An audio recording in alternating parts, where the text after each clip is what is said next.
The laughter died the moment I saw his face. I hadn't meant anything by it, just a harmless joke over dinner, a playful jab about how my guy best friend Noah always knew how to make me laugh.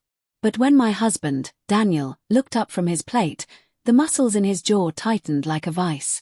His fork clattered against the porcelain, echoing through the dining room like a warning bell. "Do you even hear yourself?" he asked, voice low, steady in a way that was far more dangerous than yelling. For a moment, I didn't know what to say. The candlelight flickered between us, throwing shadows that made his expression unreadable. My stomach twisted. "It was a joke," I said, forcing a light laugh that didn't sound like mine. "Come on, Daniel. Don't be so serious." He leaned back, eyes still locked on me. "Yeah, just a joke. Like the time you cancelled our anniversary dinner because Noah's car broke down." His tone was calm, but it carried something heavy beneath the surface, resentment that had been quietly festering, waiting for a night like this to break through. My fork paused mid-air. Daniel, that wasn't like that." He called me in a panic. "I just went to help." "I know," he said, nodding. "You always go to help." The silence that followed was suffocating. The faint sound of rain against the windows filled the space where words should have been. My chest ached with something I couldn't quite name, guilt, maybe, or defensiveness I wasn't ready to admit. When Daniel finally spoke again, it wasn't an accusation. It was worse. "Do you love him?" The air left my lungs. "What? No. Of course not. He's my friend." He nodded again, slowly this time, like he'd expected that answer. But I could see the fracture in his composure, the tiny, trembling exhale he tried to disguise by reaching for his wine glass. I watched him take a sip, his wedding ring catching the light. That ring suddenly felt heavier on my own hand. That night, I couldn't sleep. Daniel lay with his back to me, his breathing steady, as if the conversation hadn't ripped something open between us. I stared at the ceiling, replaying the moment over and over. Why did it bother him so much? Why did it bother me that it did? Noah had been my best friend since college. Funny, sarcastic, always there when I needed him. He understood parts of me that Daniel didn't.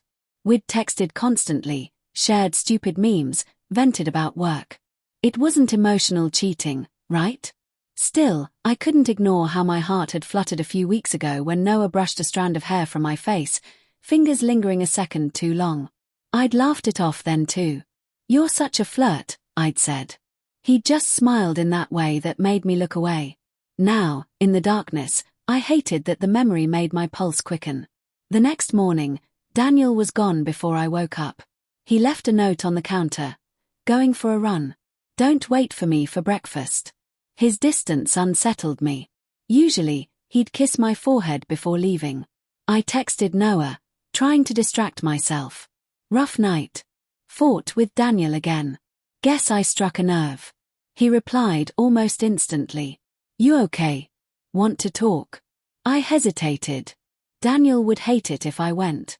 But I needed to clear my head, and Noah always knew how to make me laugh. "Sure," I typed. "Coffee." When I got to Noah's apartment, he greeted me with that easy smile I'd always found comforting. He hugged me, tight, familiar, and for a moment I let myself melt into it. "I don't get why Daniel's so insecure," Noah said, handing me a mug. "He should know you'd never cheat. You're too good for that." The words made me blush, and I hated that they did.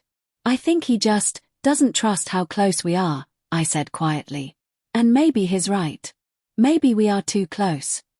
Noah leaned against the counter, eyes soft but unreadable.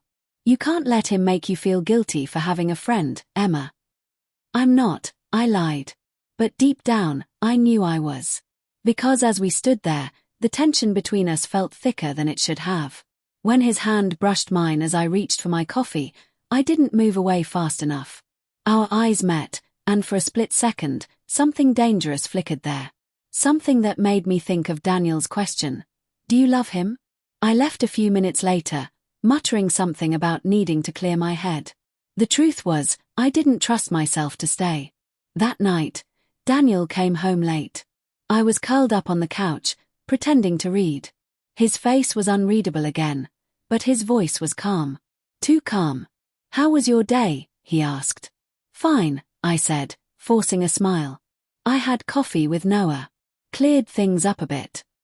His expression didn't change. "I know." The words hit me like ice water. "What do you mean?" He took a deep breath, then set his phone on the table between us. My heart dropped as I saw the photo on the screen. Me and Noah, outside his apartment that morning. The angle was distant, probably taken from a passing car, but clear enough. Noah's hand on my arm. My face tilted toward his. Daniel's voice broke the silence. "You left your location on.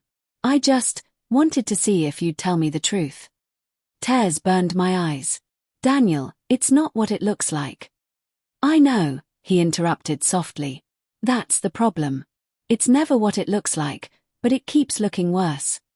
He turned away before I could answer.